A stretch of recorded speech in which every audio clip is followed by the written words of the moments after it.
aplauso recibimos a los que llegaron un poquito tarde.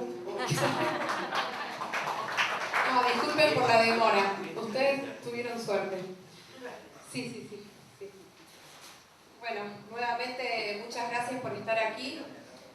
La verdad que este es un tema que, como lo habíamos anunciado, para nosotros es más que importante porque entendemos cuál es la responsabilidad que nos convoca como vecinos, y durante nuestros 12 años de gestión hemos trabajado muchísimo en el desarrollo urbanístico de nuestra localidad, y nos hemos fijado objetivos a futuro a la hora de la ampliación del ejido.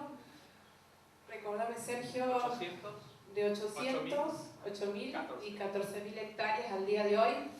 La verdad que impensable, pero fue totalmente necesario, y bueno, y hoy la villa requiere, como ha sucedido en los últimos años, de una actualización constante, de definir políticas y hacia dónde vamos, qué es lo que queremos concretamente de nuestra localidad, ¿no? Porque en los últimos años, fundamentalmente al inicio del año 2000, 2003, 2004, hemos tenido una gran afluencia de familias que se han radicado aquí, y ya nos encontramos con una importante legislación.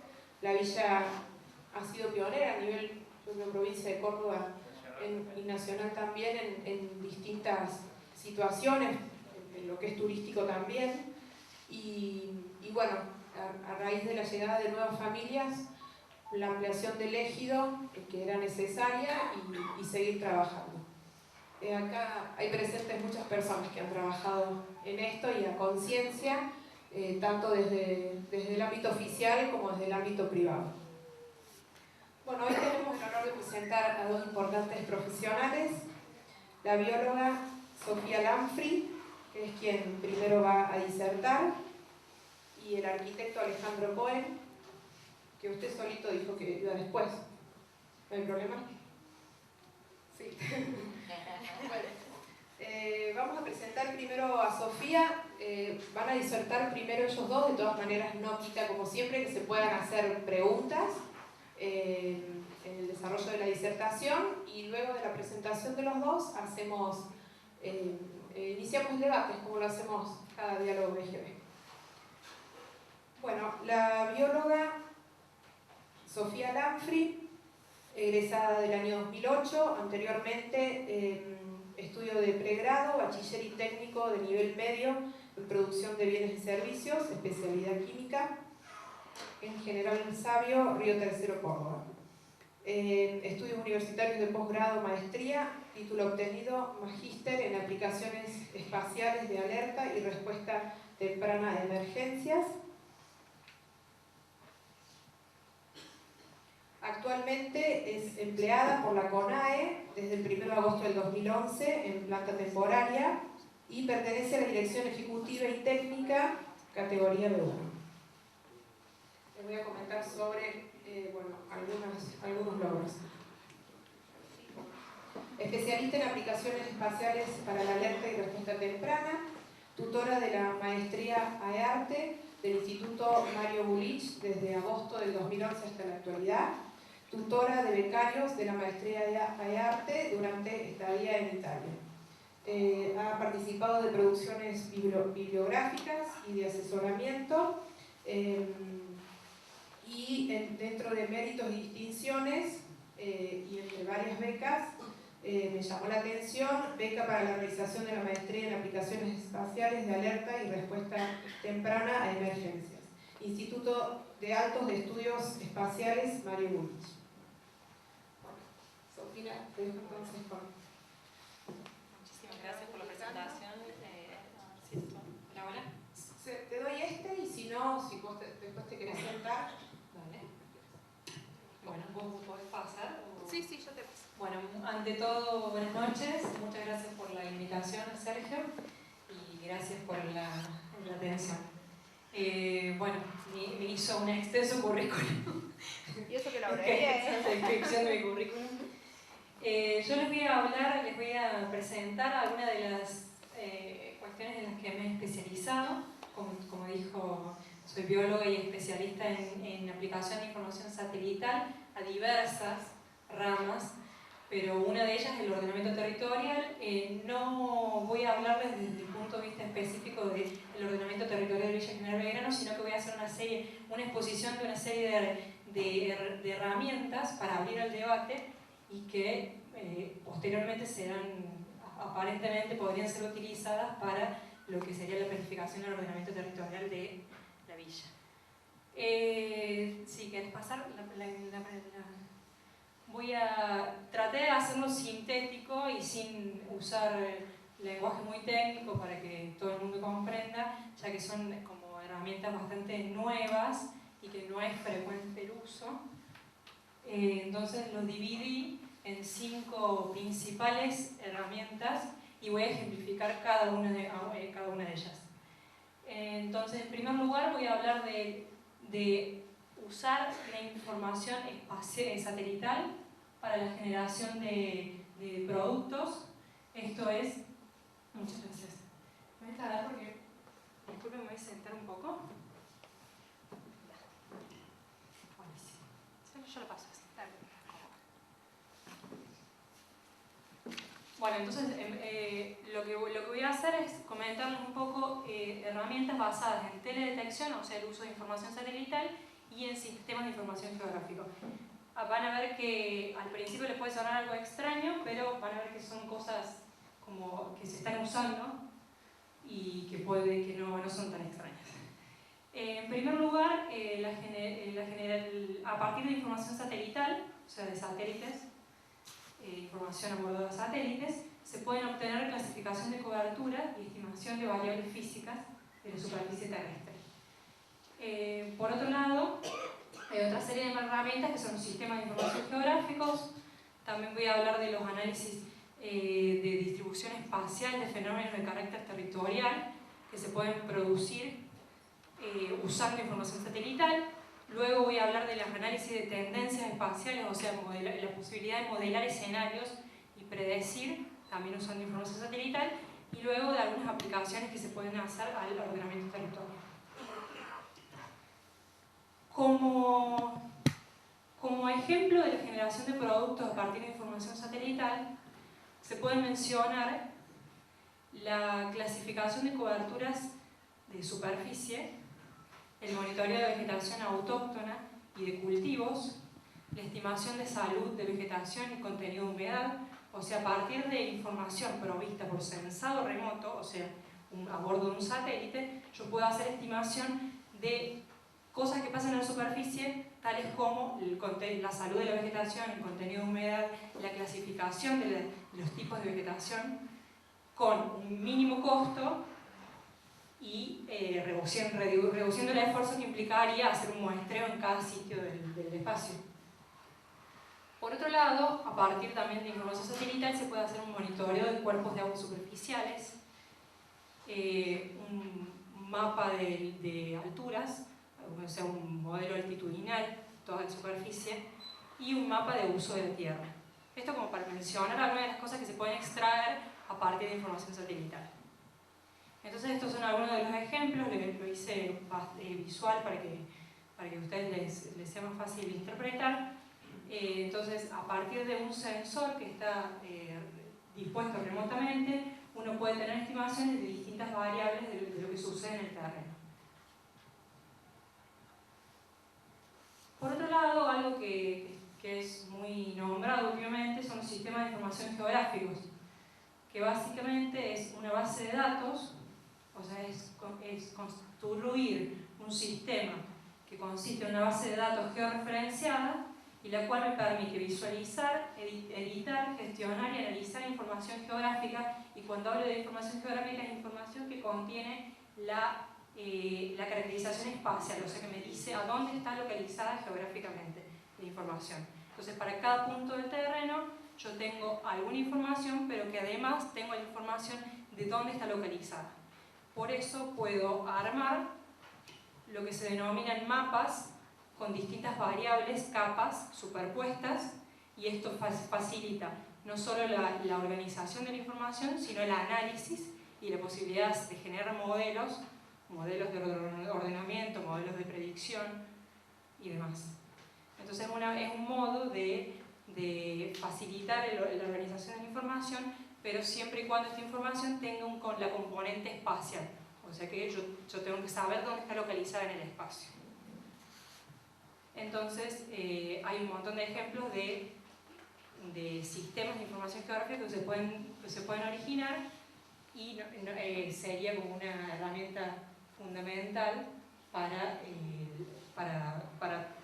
es el primer paso para luego producir el ordenamiento territorial. Por otro lado, haciendo uso de información satelital y también de sistemas de información geográficos, se podrían hacer análisis multicriterios y generar, por ejemplo, análisis de distribución espacial de distintos fenómenos, tales como se pueden generar sistemas de evaluación de peligros de incendios, alerta temprana de incendios, cartografía histórica de ocurrencia de incendios, cartografía de áreas de interfaz, la evaluación de áreas afectadas por incendios. O sea, son todos productos que se pueden obtener con información satelital y haciendo uso también de sistemas de información geográficos. Podemos evaluar el efecto de inundaciones, generar un modelo de riesgo de enfermedades vinculadas al ambiente, por ejemplo. Entonces, por ejemplo, en el ítem evaluación de riesgo de incendios, uno podría tener la región caracterizada a la vegetación en términos de modelos de combustible. Entonces tendríamos vegetación que es más combustible, categorizada, vegetación que es menos combustible. Entonces esto entra como input o como ingreso a un mapa de riesgo de incendios. Luego podemos hacer un seguimiento del estado de la vegetación, el contenido de humedad, que también puede ser ingresado como en un modelo de riesgo de incendios. Entonces tener periódicamente, con una actualización con la frecuencia que necesite la planificación, por ejemplo en frecuencia diaria, se podría actualizar un mapa de riesgo de incendios de la región. Todo esto basado, de nuevo, en información satelital. O sea, yo estoy exponiendo un conjunto de herramientas que pueden ser utilizadas para diversos fines. Por otro lado, existen a bordo de sensores satelitales lo que se denominan sensores de anomalías térmicas. Entonces, los sensores de anomalías térmicas generan alertas que permitirían, alertas tempranas, permitirían detectar focos de incendios apenas producidos, digamos. Entonces uno podría tener alertas vía telefonía celular, por ejemplo, en cuarteles de bomberos, focos de incendios, y todo esto sin ninguna necesidad, o sea, después luego se debe corroborar a campo, pero ya previo a la corroboración a campo, nosotros tenemos una información, una estimación a bordo de satélites y totalmente gratuita, digamos. Es cuestión de empezar a implementar, organizarlo y usarlo. Esto está disponible. Una interesante herramienta que se puede obtener a partir de información satelital es la detección de las áreas de interfaz urbano y lo que se denomina rural o vegetal, porque esto me orientaría de alguna manera los recursos, por ejemplo, para la prevención de incendios o para el ataque de incendios. Entonces, si yo tengo bien mapeadas o espacializadas las zonas de interfaz urbano-rural, es como que de alguna manera podría también estar categorizando el riesgo y también estar disponiendo recursos diferencialmente en estas zonas. Luego, otra de las aplicaciones es la evaluación del área afectada por incendios. Otro ejemplo de cosas que se pueden hacer son la evaluación de daños por viento, detección de deforestación, detección automática de deforestación en función de información satelital. También una importante área de aplicación es todo lo que tiene que ver con inundaciones. Se puede hacer seguimiento de los cuerpos de agua y las escorrentías y hacer predicción de localización de inundaciones. Y todo lo que tiene que ver con, por ejemplo, las enfermedades vinculadas al ambiente, por ejemplo, las transmitidas por vectores. Uno podría tener a la región discriminada de acuerdo al riesgo de que contenga las variables ambientales que lleven a que sean posibles la vida de vectores que transmiten enfermedades de interés. Por otro lado, hablando ya de todo lo que tiene que ver con modelado de escenarios y predicciones, una serie de aplicaciones interesantes son, por ejemplo, el mapeo de sectores inundables. O sea, a partir de información satelital se puede categorizar al terreno en función de la altura y luego generar con modelos hidrológicos, detectar zonas que son más inundables. También se puede realizar simulación de comportamiento de incendios. A partir de dados puntos de ignición y una serie de variables ambientales, uno puede predecir hacia dónde se va un incendio cuando ocurre, o por dónde atacarlo, por dónde conviene atacarlo, dado el viento, dado las condiciones meteorológicas. Y por otro lado, tiene fuertes aplicaciones, todo lo que es la información satelital y los sistemas de información geográficos en las evaluaciones de impacto ambiental. En cuanto al ordenamiento territorial, uno busca generar diagnóstico de situación y diseño de políticas territoriales diversas. Hay una serie de ya iniciativas que ejemplifican esto. Por ejemplo, en Perú se ha realizado una zonificación comunal participativa con uso de información satelital y sistemas de información geográficos. Y algunos de los objetivos que se han planteado en esta planificación y ordenamiento territorial han sido, por ejemplo, optimizar la provisión de servicios públicos, determinar las áreas que posean mayor aptitud para desarrollar actividades productivas, reducir la vulnerabilidad de desastres, determinar áreas con interferencias negativas entre actividades, generar áreas de protección, conservación de cuencas, ecosistemas, suelos, valor paisajístico. O sea, estos serían los objetivos a largo plazo de lo que es el ordenamiento territorial. Determinar áreas con riqueza patrimonial y usos tradicionales, potencial cultural, potencial histórico, y en todo lo que es planificación de la expansión urbana. En todos estos objetivos hay ejemplos de uso de herramientas espaciales satelitales y con muy buenos resultados. Por ejemplo, bueno, esto es una forma de graficar, digamos, lo que sería un sistema de información geográfico en el cual están distinguidos los distintos tipos de pavimentos, o sea, los distintos modos de acceso a la ciudad, sí. Y zonificaciones en cuanto a actividades económicas, actividades productivas, o sea, con sistemas de información geográfica uno podría zonificar las distintas actividades Bueno, esto sería todo mi aporte desde el punto de vista del